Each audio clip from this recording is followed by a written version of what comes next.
To kick off, I just want to say that it gives me an absolute privilege to be here today at this particular event and certainly have the opportunity to share my own lived experience. If you had asked me 4.5 years ago when I was in St George Hospital and someone walked up to me and said I was going to be doing this, I would have said from that classic statement in that movie around the castle, you've got to be kidding me. So anyway, here I am, which is absolutely great.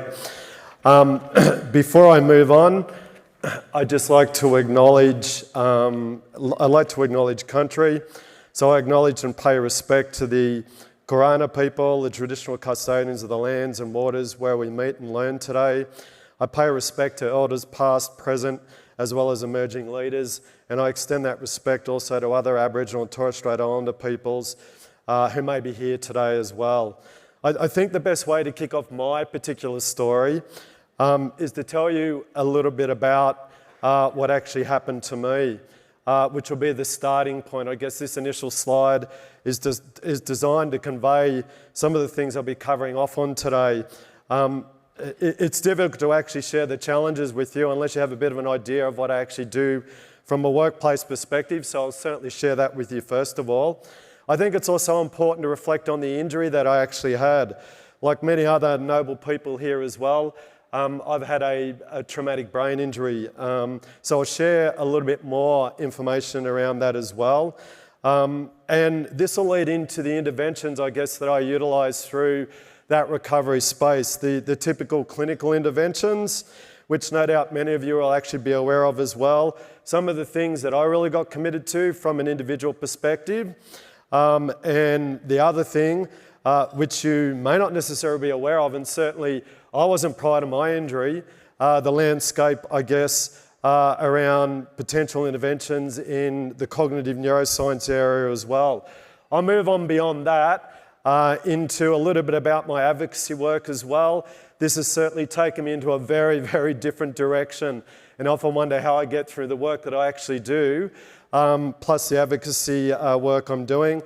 And then I'll finish off my 20-minute segment by sharing a little bit more around what I've actually learned through this particular space as well. So for those of you that don't actually know me, which would be most of you in the audience today, I'm actually the Regional Manager for Training Services New South Wales, based in Wagga Wagga, part of the Department of Education, inside of the Education Skills Reform Division of that particular agency. This gives you a bit of insight into what those responsibilities are of the work that I actually do. I lead a team of 20, delivering a range of services, including regulatory services, into the apprenticeship and traineeship arena in New South Wales. There are quite a lot of other things we actually do as well, which relate to that strong role around vocational education and training and the delivery of New South Wales government-funded programs in that particular space. So for those of you who are wondering what I do, that's what I actually do. These are some of obviously the key capabilities that underline my role.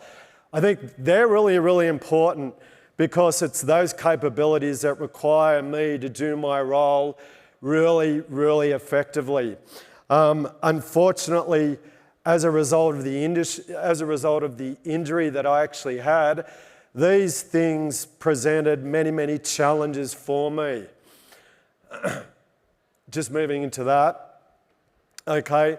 As I mentioned, I think it's also important to talk about what my injury actually was. This summarises what that injury actually was. You may be wondering how this actually occurred. I was out one night in Wagga Wagga. Friday night it actually was. I can tell you that bit, but I can also, the only other bit I can tell you is the next day when I actually woke up. Okay, suspected assault at that particular time, and as a result of that assault, these are the things that actually happened to me. So I had a fairly severe hemorrhage, hematomas, a significant midline shift of up to 5 centimetres, I had an undisplaced fracture of my right parietal lobe. I had PTA, 12 days, and my Glasgow coma scar rating was 12, so I was in the high moderate range. I had to be flown out of Wagga 2 or 3 days later. I don't know how I got away with that. I went home and was trying to work out what was actually going on with me. Couldn't sleep, waking up every hour, trying to sleep, significant headaches. I didn't know something was up. This was at Mum and Dad's house until Dad rocked up on the Sunday afternoon and started working out, geez, what's going on here? I went into Wagga Base Hospital the next day, and then I was flown to St George Hospital the following day. There I was in a couple of areas, I guess. So the emergency department, then I was in intensive care for 2 or 3 days, stepped out of intensive care and went into the high dependency unit. They wouldn't let me out simply because of the post-traumatic amnesia that I actually had. And then started to manoeuvre into a rehabilitation cycle. But what was the focus here?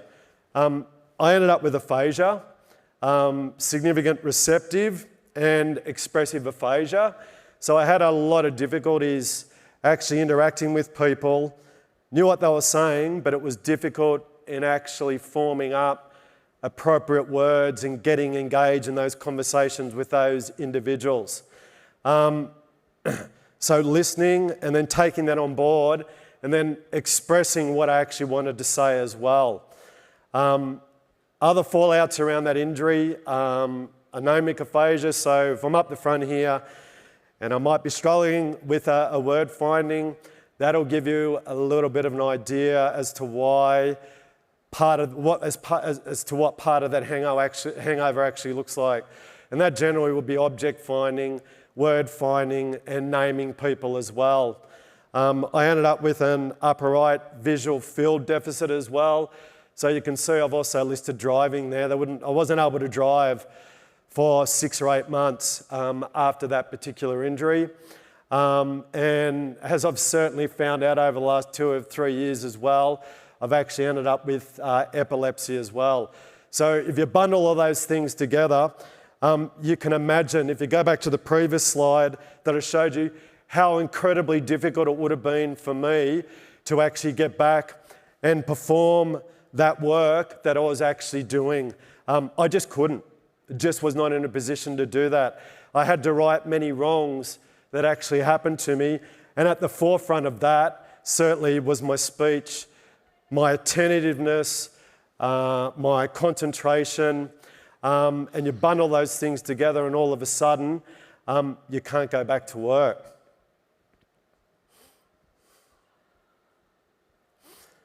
Just a little bit more about that. So the injury for me occurred in February 2020. I actually didn't get back to work full time until the following year. So there was some part-time practice at the back end of 2020, but I didn't get back into my full-time role full-time until July 2021. My story is just as much about sharing with you what actually happened to me and what that meant for my neurological condition and functions, but it's just as much about my recovery as well. And I guess the last 10 minutes that Nick's already flagged on me is about that. So briefly, what in essence did I actually do? Really strong focus on the standard clinical services that I could actually access, whether or not that was in Sydney initially. So obviously neurologist, that's a natural, brain injury rehab specialist, speech pathologist, occupational therapist, neuropsych testing, an optometrist, and an ophthalmology services as well because of the injury I actually had. And all the wraparound services, I guess, that actually go with that as well. There were some other things I decided to focus on as well. Although the messages weren't clear to me at that particular stage, I found exercise to be critical to my recovery. So I guess I developed my own exercise routine to support that recovery with a really strong focus in that first 12 months. And I'll flip to the slide about that in a second. This one's really interesting because without the injury, I wouldn't have known anything about this particular space. Now, I'm not a scientist. I'm not a professor in a local university, so I do not come with those credentials. I come with this from a lived experience perspective, and I guess I'm referring there to the cognitive exercise routine that I actually adopted as part of my recovery as well. What did it actually mean? What were some of the things I actually focused on?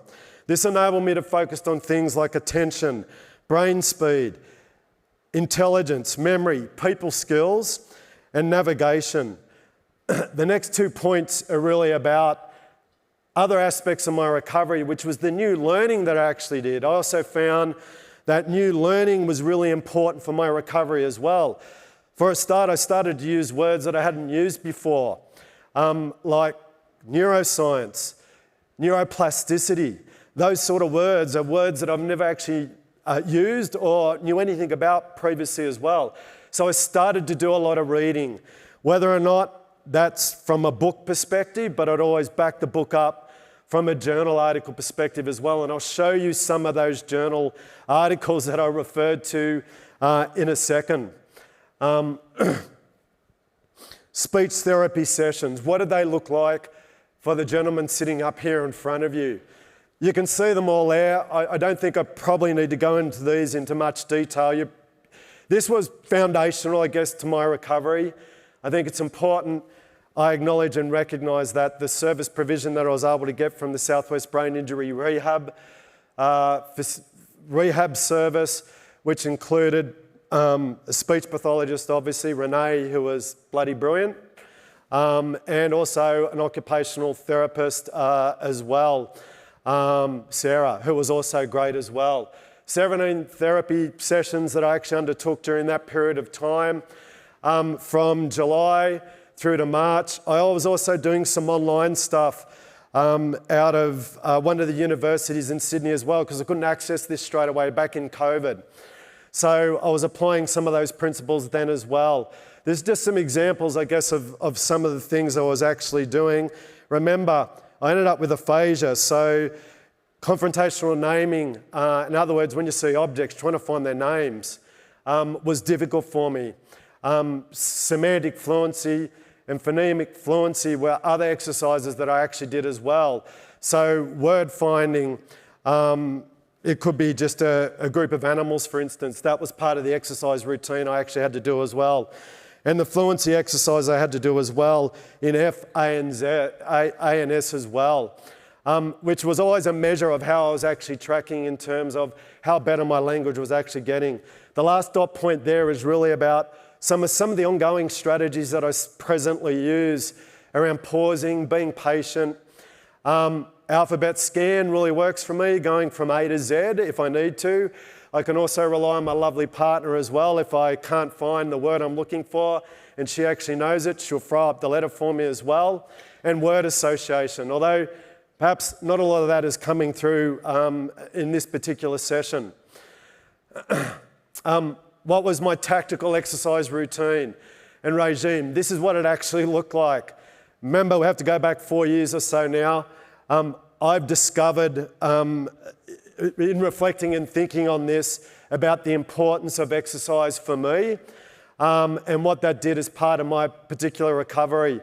You'll see some of the things I actually did there, which includes Tai Chi, walking. Sparring was also very, very good for me as well. You wonder, what does sparring mean for a guy with brain injury?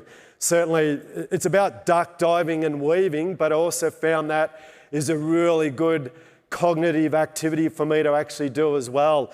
These work really well for me because they help manage my stress, anxiety and depression at that particular time. And again, I picked that up about their significance and importance, certainly from the reading I did subsequent to my injury.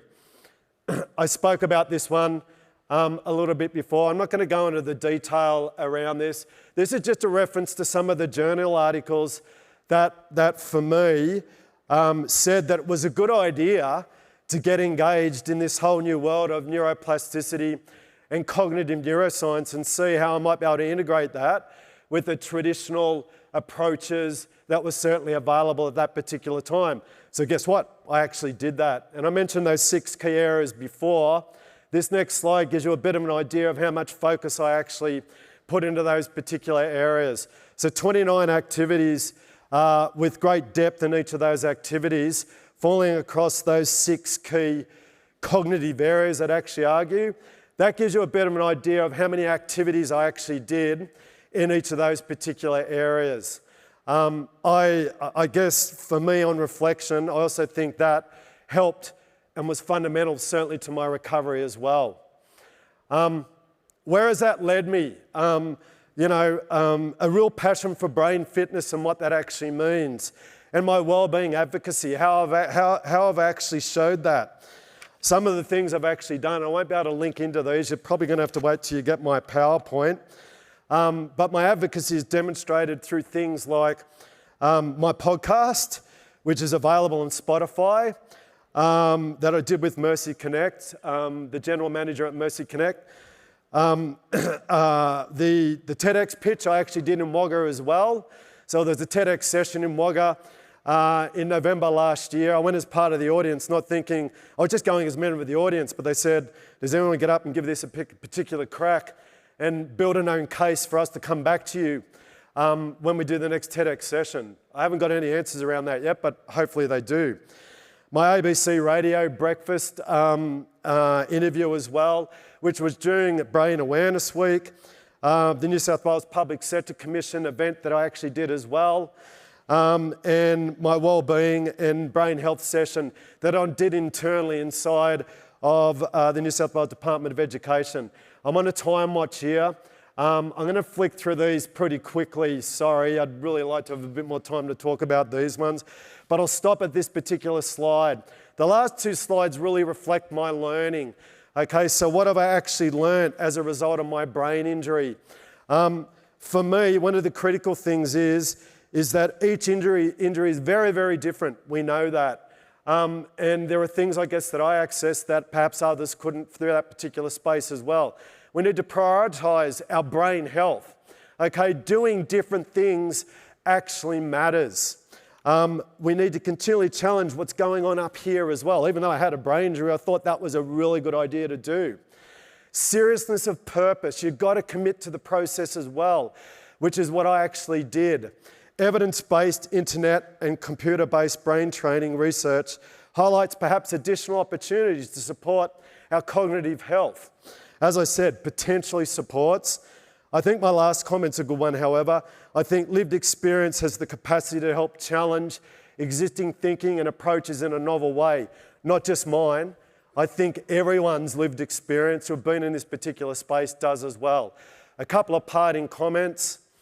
Personal reflection. I used to wake up to these every morning, and they help motivate me moving forward. Courage, not the absence of fear or despair, because that's the space I was actually in at that time, but the strength to conquer them, okay, and wisdom.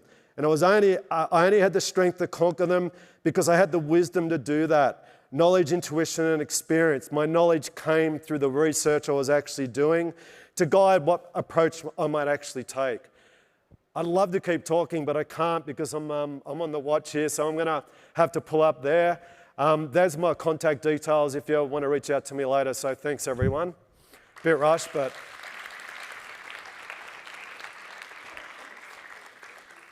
We'll certainly have time for questions at the end. Our next speaker is Miffy Durham from the State Head Injury Unit in Western Australia.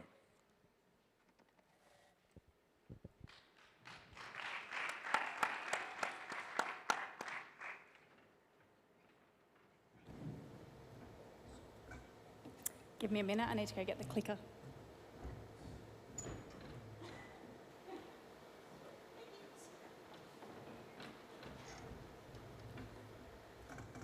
Hello, my name is Miffy Durham and I am the Program Manager for the State Head Injury Unit. This study was conducted at the State Head Injury Unit in Perth in collaboration with the Curtin University OT Honours students from 2022 to 2023. I'm not sure how I'm going to go backing up after that presentation. That was excellent. Very, very well done. Okay, so the State Head Injury Unit, we're a multidisciplinary team who provides rehabilitation and community reintegration for people aged 16 to 65 in WA who are affected by any acquired brain injury. The aim of our program is to assist people with ABI to optimise their long-term level of functioning, and part of this includes assisting them to return to work, with a focus on returning them to their pre-ABI employer. This particular study was aimed to calculate the return to work rates for SHU clients who commence a return to work program, identify the interventions that our clinicians implement to assist that, and to unpack the complex issues that clinicians need to be aware of when assisting clients with an ABI to reintegrate back with their pre-ABI employers. Now I'm going the wrong way. Here we go. So in terms of the research methods that we used, a mixed methods design using a triangulation approach was employed to comprehensively explore the return to work process for our clients through the lens of our clinicians, developing and supporting return to work programs to obtain robust and reliable results. The study had 3 distinct phases, which you can see up there. So phase 1 was the interrogation of our database, which to calculate the return to work rates for clients between January 21 and July 2023. Phase 2 was to review all of their notes and reports. So there were 74 clients who had completed return to work programs, and from that, they compiled a detailed list of the interventions that our clinicians used to achieve those. Phase 3 was a semi-structured interview with 5 of our clinicians to gain their perceptions of the complex issues that they face, supporting clients to return to work, that we need to be aware of, particularly when assisting their clients to reintegrate with their pre-injury employer.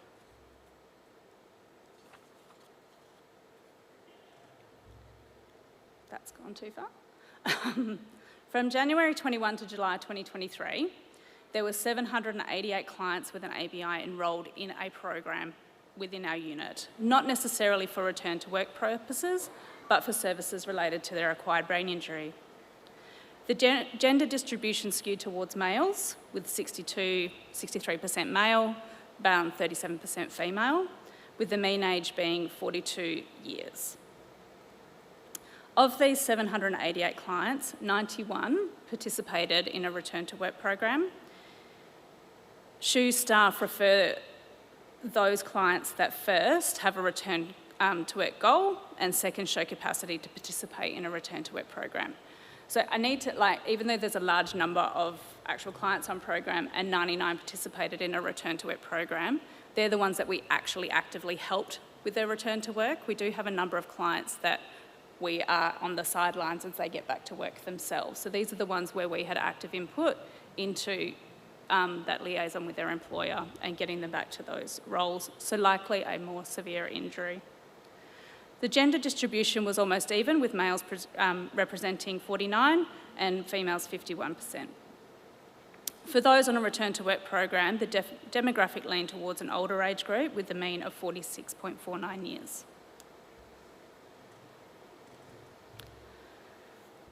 So the findings: after completing a return to work program within our unit, it is encouraging that 76% of those people, so 69 of them, of those on a return to work program managed to re-enter the workforce where the mean length of the return to work program was 13.2 months. So it takes just over a year. And these are graded return to work programs.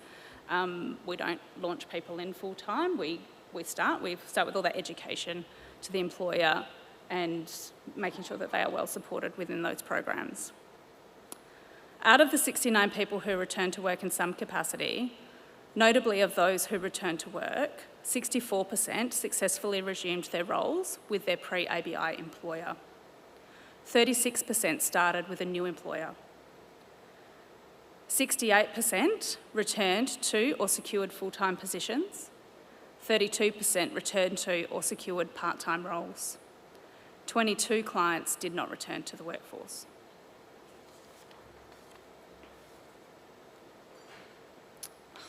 Sorry, that skipped forward.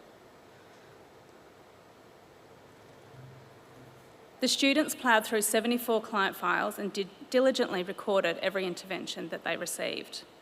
For the purpose of this study, an intervention refers to any action or strategy implemented by one of our clinicians during their return to work program. This diagram displays the distribution of interventions characterised by type. So the study recorded 38 different variations of assessment, with the 3 most common being an initial client interview through case management, the test of everyday attention, the Mayo Portland Adaptability Inventory, and we also looked at work readiness skills with a focus on cognitive fatigue management, cognitive rehabilitation, and the development of an OT home exercise program. Not surprisingly, case management is a core component of our program, and it was the most prevalent. So essentially every person that comes onto our program has a case coordinator. That's where they start. It just so happens that of the 7 case coordinators we have, 5 of them have an OT background, which very much helps our OT programs. We have 1 social worker and 1 speech pathologist. But it does mean that a lot of people that come through our programs, particularly if they have I hate the use of the word mild now after this conference, but a more mild injury where they may have been in hospital or just presented to their GP or something, then our case coordinators with an OT background are very capable of supporting those programs.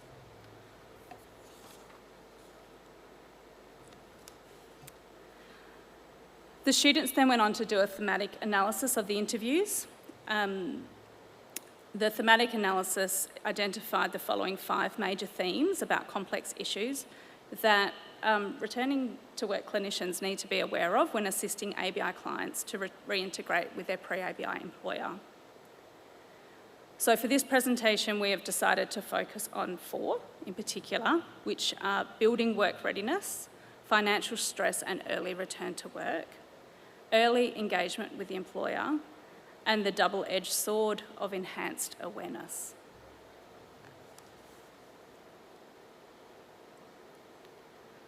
So in terms of building work readiness, the practical interventions included developing a morning routine, managing fatigue through regular rest breaks, employing cognitive strategies such as daily diary usage. So before re-entering the workplace, every SHU clinician emphasised the importance of building work readiness skills within our clients.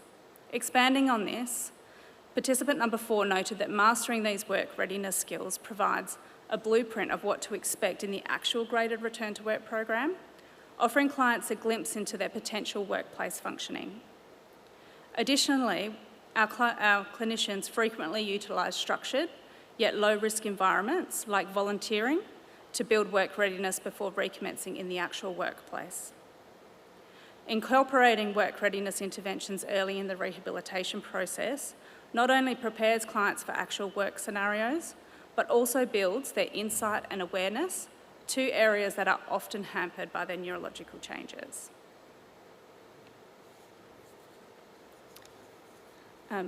As you'll see on that slide, participant 1 highlighted the client needs to be able to manage their daily tasks, as these are prerequisites for a successful return to work. But I would hate to know how many referrals our unit gets with the primary goal of return to work when that person is struggling to do their daily activities. And I think that reflects, because we are a community service, we do a lot of education back up the line to clinicians to say, yes, we understand that return to work is the ultimate goal, but if somebody needs to return to work, they need to be able to do an awful lot within their day to be able to achieve that. So making sure that we're having very realistic conversations earlier on. This is another big one, financial stress and early return to work. At the State Head Injury Unit, we are a public health service. So we do not see people who are receiving compensation. All of our clients don't have either access to compensation through motor vehicle injury or through workers' compensation.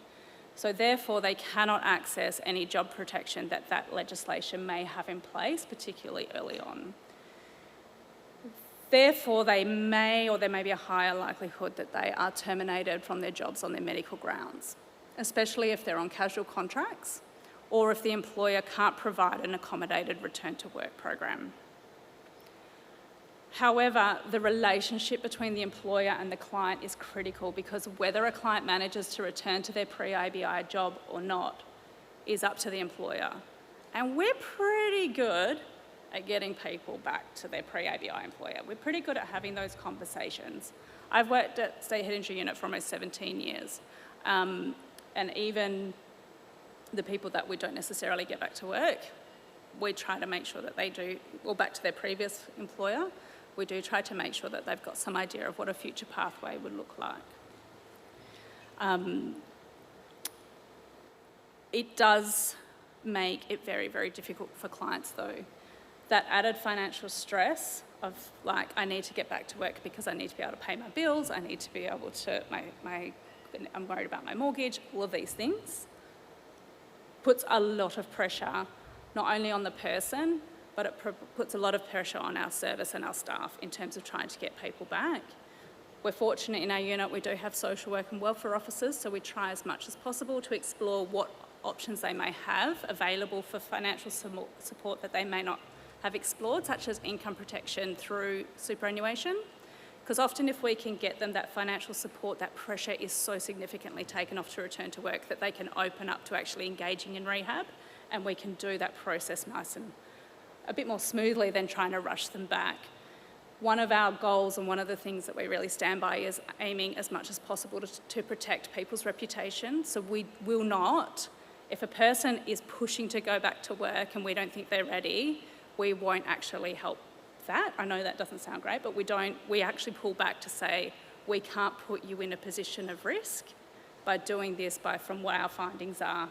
If we support this, we're putting you in a position where you will risk your employment. So we want to make sure that people are ready and that they're appropriately supported.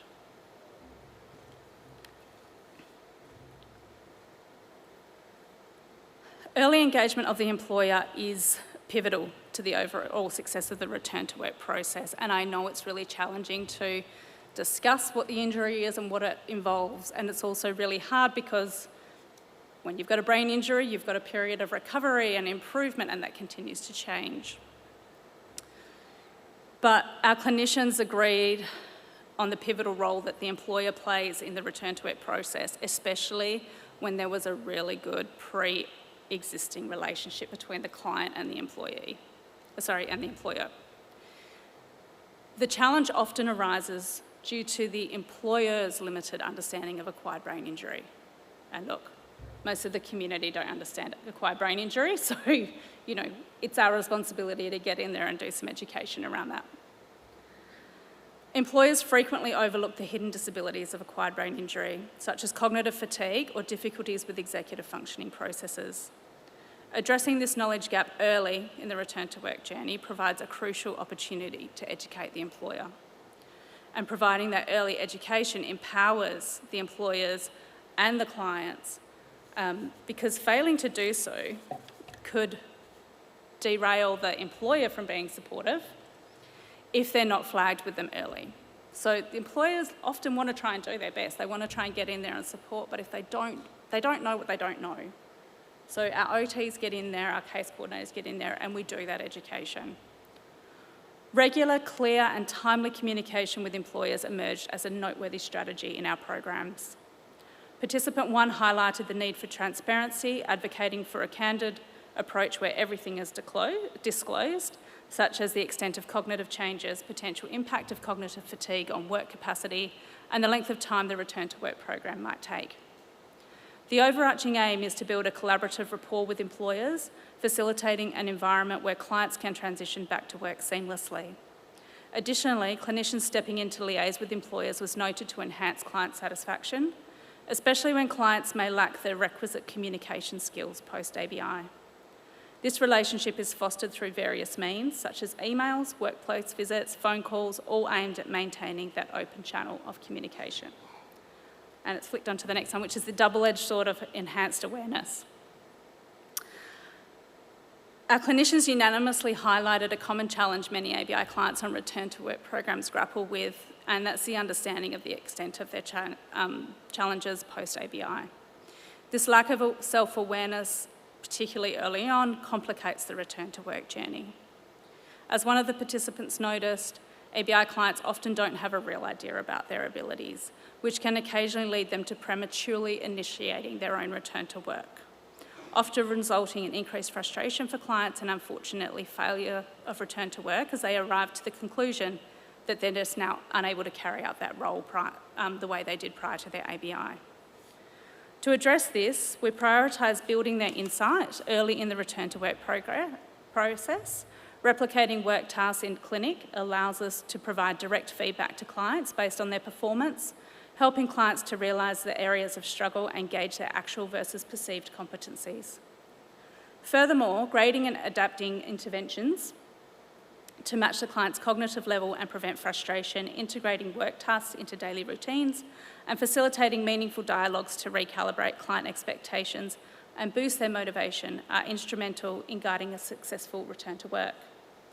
However, newfound insight also presents its challenges.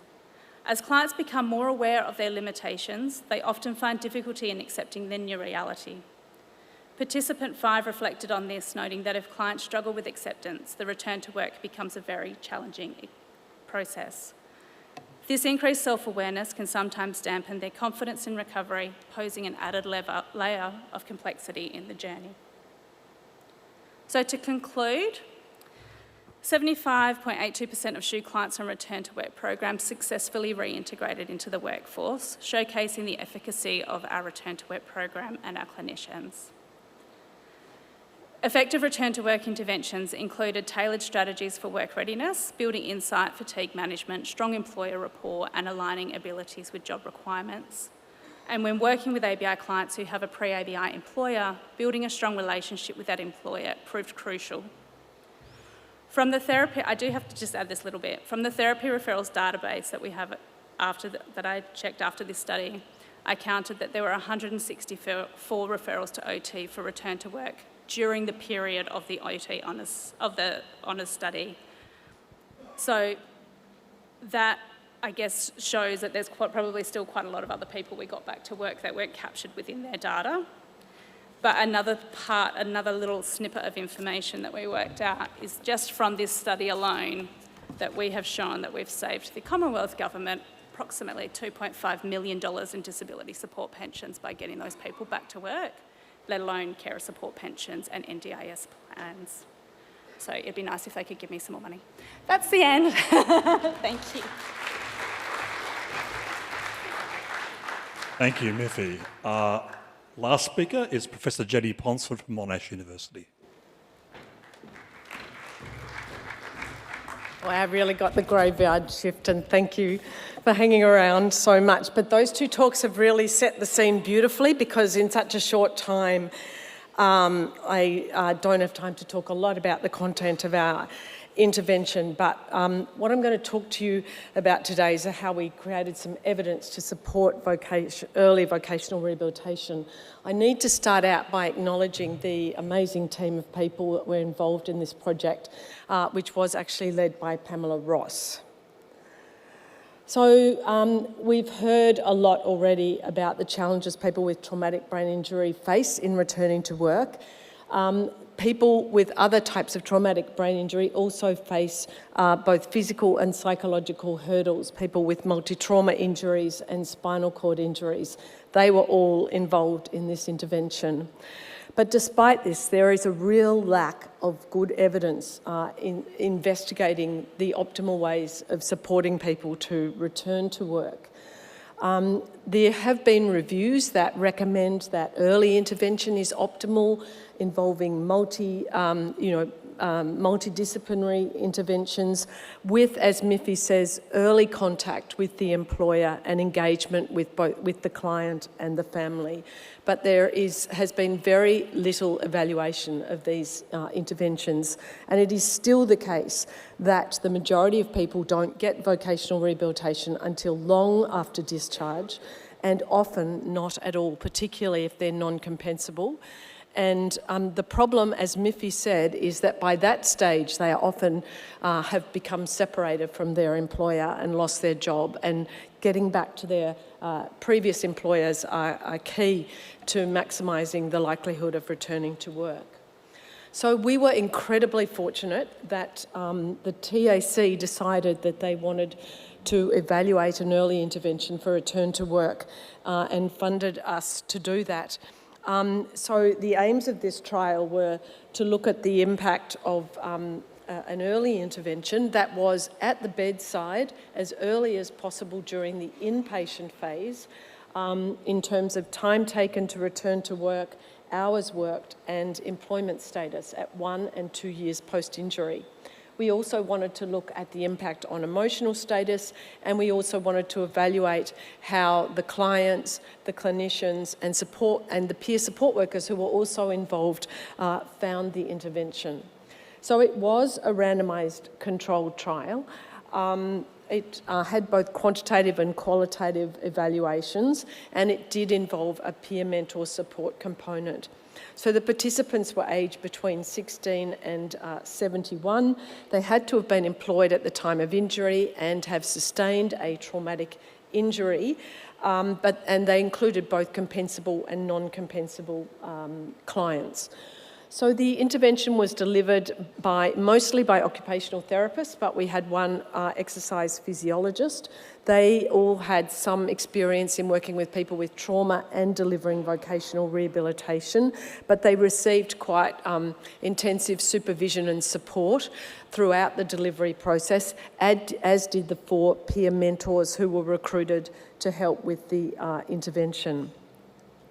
So the purpose of this intervention, which was very much to intervene early, to foster the person's return to a productive role as early as possible by fostering hope for the future, about the prospect of returning to work, establishing a partnership with the family, the employer and the multidisciplinary team so that the goals of multidisciplinary therapy could be focused, at least in part, on return to work as a goal.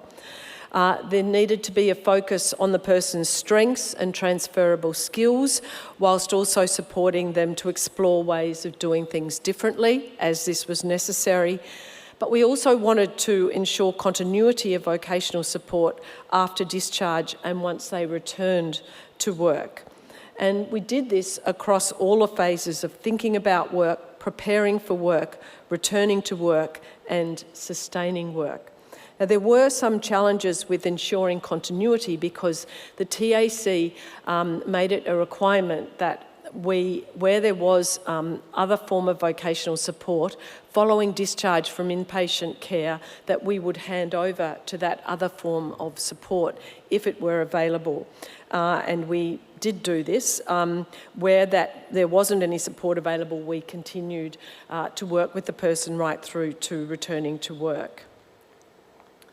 So we recruited 170 people into this trial, of whom 88 were in the intervention arm, of whom 34 had traumatic brain injury. These groups, the intervention and control groups, didn't differ significantly in their demographic characteristics or in their compensation status. As far as PTA was concerned, the average PTA was round about 3 to 4 weeks, so they were quite severe head injuries. And that in turn, so we intervened as early as possible, but of course we couldn't be talking to people when they're still in PTA or when they're too cognitively impaired to be even talking to us about returning to work. So this did mean that in fact the earliest point on average when we started the intervention was 47 days post-injury, although there was a significant range, as you can see from that slide. And it was the longest period was for the TBI patients for the reasons I've just given, but also for the spinal cord patients and the multi-trauma orthopaedic patients. There were many medical reasons why they weren't ready to talk to us. And I think getting that timing right is something that is quite a delicate thing that we realised as we went through the study. So as a consequence of this, actually many of the people with traumatic brain injury didn't actually start their vocational intervention until immediately after discharge. Many people with TBI are discharged home fairly soon after return to employment. After they emerge from PTA. It's really been a long conference. So, and that was also the case for some of the multi-trauma orthopaedic patients. So the average duration of the intervention was 147 days. I've got all this in my head. I can't read these slides at all. So 147 days, but again, there was a very wide range in this respect. And the TBI participants did receive the intervention for the longest period. The average number of sessions was 12 sessions, but again, a very wide range in this respect. Now, we used this taxonomy developed by Sue Lucas-Smith to describe the components of the intervention that were delivered. The most frequent activities were monitoring, collaboration, specific vocational activities such as doing work visits, documentation, and provision of emotional and motivational support. We developed this intervention manual which describes in detail the intervention that was delivered, and it's available free of charge at that web address which is at the bottom of the screen. I will put that on the screen at the end of the talk again if you would like to access that. So we also did evaluate treatment integrity on the basis of tapes of the intervention by an expert, and the adherence and therapist competency were rated as good or very good. We were able to follow up 143 people at 1 year post-injury. The treatment and control people followed up didn't differ significantly in terms of their membership of the groups. And what we found was that those who had, those who were in the treatment group returned to work on average 1 month earlier than those in the control group. That wasn't actually a statistically significant difference. But when we looked at the subgroups, we saw that the difference was most evident for the multi-trauma orthopaedic group, where the difference did come very close to significance. So at 1 year, it wasn't having a significant impact for the TBI or spinal cord groups. And also there was no significant difference between the groups in terms of the proportion who were employed at 1 year. As you can see, there were still many who were not back at work at 1 year. There were a proportion who were on return to work programs. However, we did do a cost-benefit analysis looking at the benefits that were evident, and they were significantly evident for the multi-trauma orthopaedic group. So that manifested as a savings of an average of $37,000 per person, reflecting the earlier return to work that had been achieved. So then we followed up 127 people at 2 years. Again, these groups didn't differ in terms of the nature of the injury group they were in. And at 2 years, we did find a statistically significant difference in the time to return to work. So those who'd received treatment returned to work on average 2 months earlier than those who were in the control group. So it does take a long time for these differences to become apparent. And those differences were apparent in both the multi-trauma orthopaedic group and the traumatic brain injury group at the 2 year time point. The treatment group were also working an average of 10 hours per week more than the control group, which was also a statistically significant difference. And those differences in hours worked were evident again both in the multi-trauma and the traumatic brain injury groups. We didn't see significant differences in the spinal injury subgroup. I need to point out, as I will later on, that in the control group, they were also receiving quite substantial vocational intervention.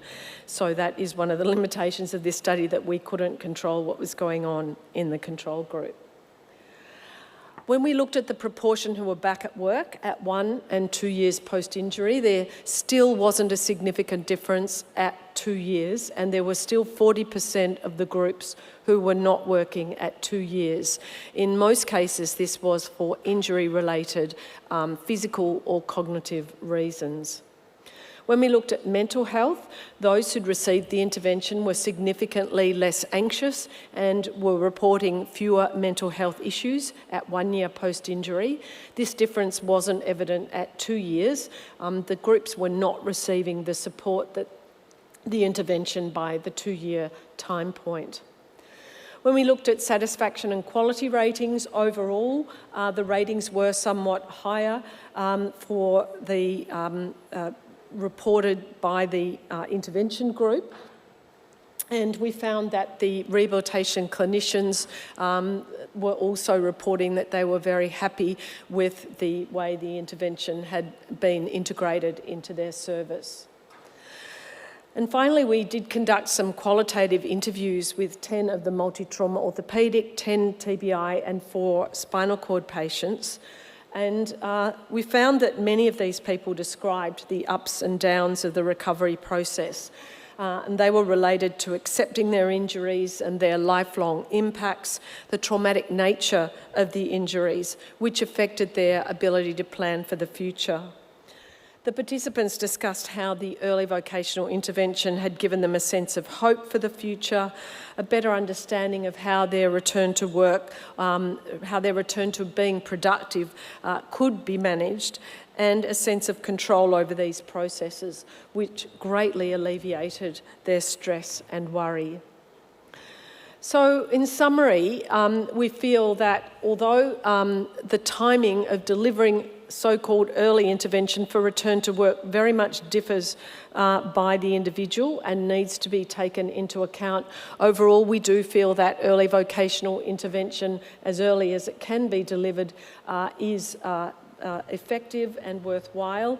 It also has positive impacts on the mental health of the individual.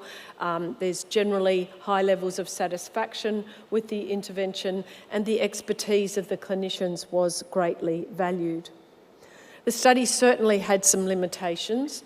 The controls were generally receiving some vocational intervention, usually somewhat later, but and we had no control over that.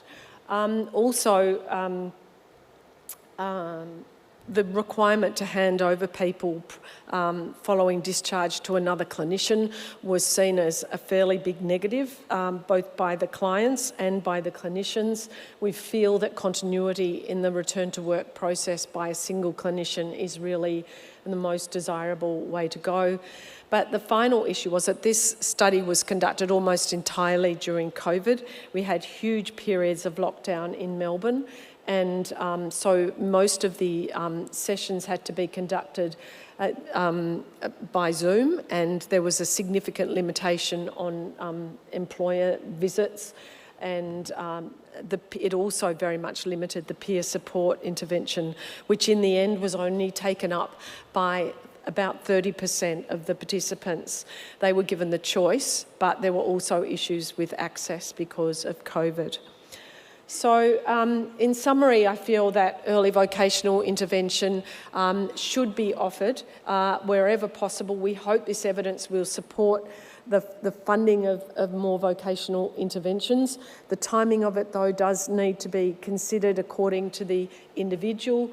We feel that OTs are best placed to offer the intervention in the inpatient phase just because they can communicate well with the multidisciplinary team. And that continuity of care is very, very important. But above all, we need to address the inequalities in access to vocational rehabilitation that currently exist and provide training for clinicians to deliver vocational rehabilitation. So again, this is a web address for the manual. Over the last few months, we have been delivering some training. In this, we actually have conducted training for several hundred clinicians around Australia in the last few months. So we're hoping going to be evaluating that in turn, and we'll continue to do that. So thanks very much.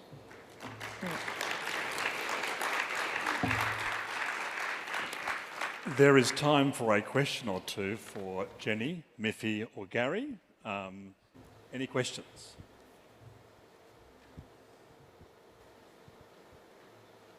Or it's either questions or I close the conference. I see.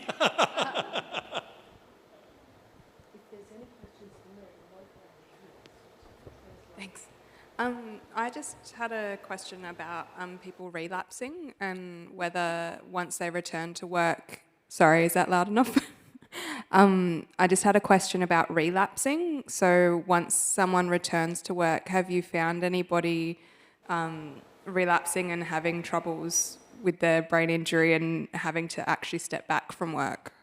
Yeah, we have done other research on that a lot, and I do support very much the very great importance. Within our trial, we've got records about all of that, and it certainly was the case that there was some movement into and out of employment over those 2 years.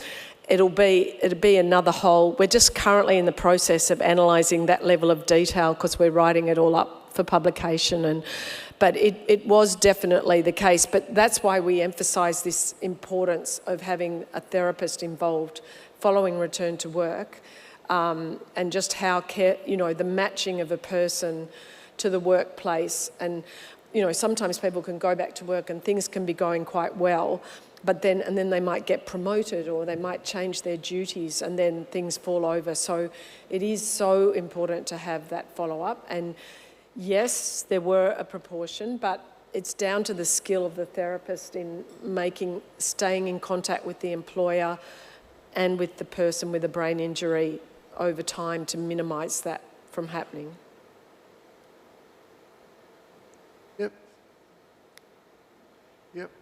Just a quick question. This is probably for both Jennie and Miffy. Just wondering what sort of, or whether you had any collaboration with any of the DES or government-funded employment services providers. DES providers?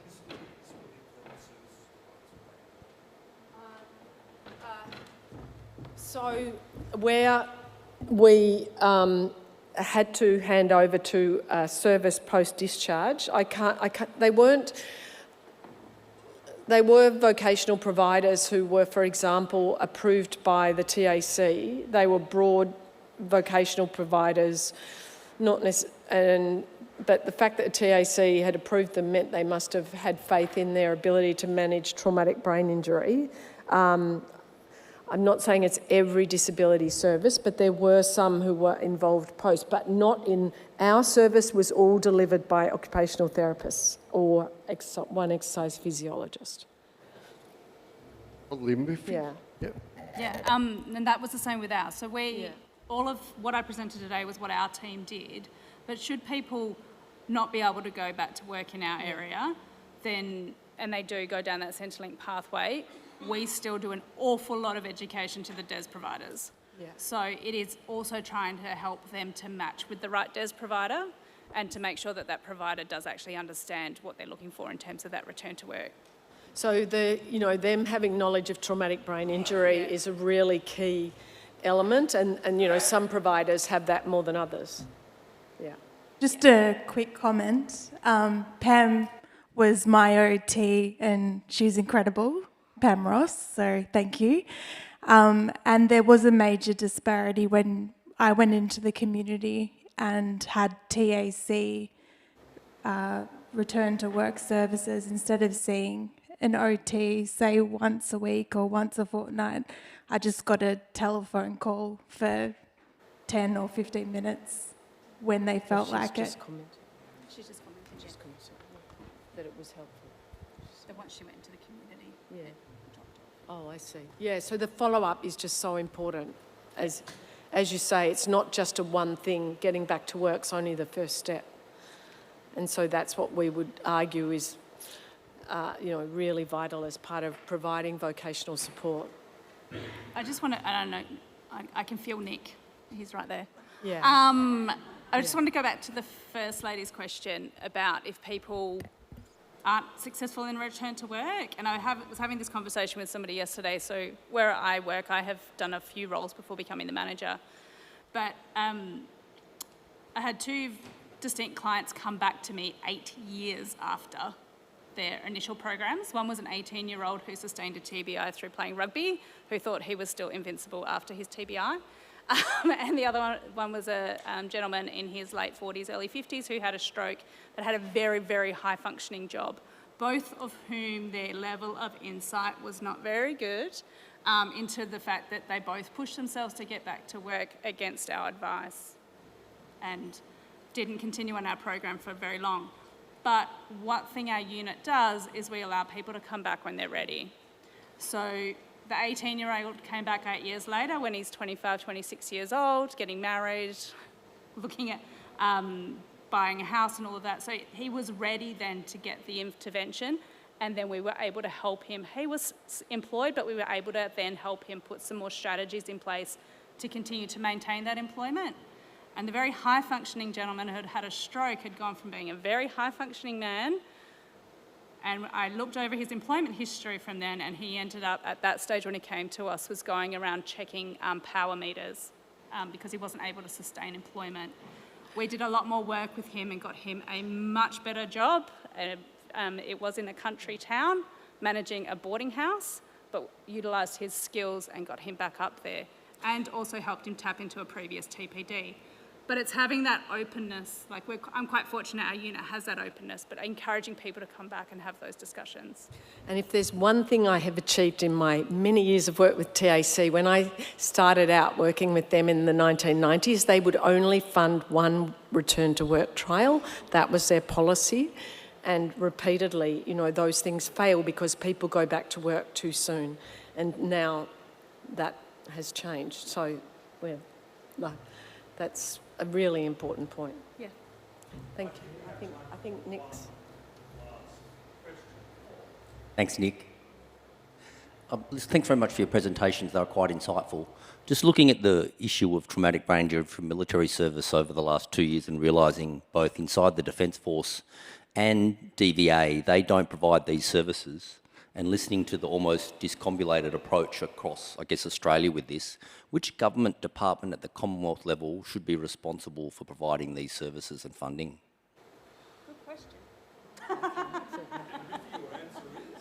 My answer is... No one's taking responsibility. No one's taking responsibility. No one's taking responsibility. But who should? Who It's really should? bad. Look, it's so hard. I'm in WA. I only found out recently that WA is the only state that health doesn't fund the doctors in the justice system or the health providers in the justice system. If health could get their act together and appropriately fund, that would be amazing. Department of Health and Ageing. And, but also looking at funding rehab.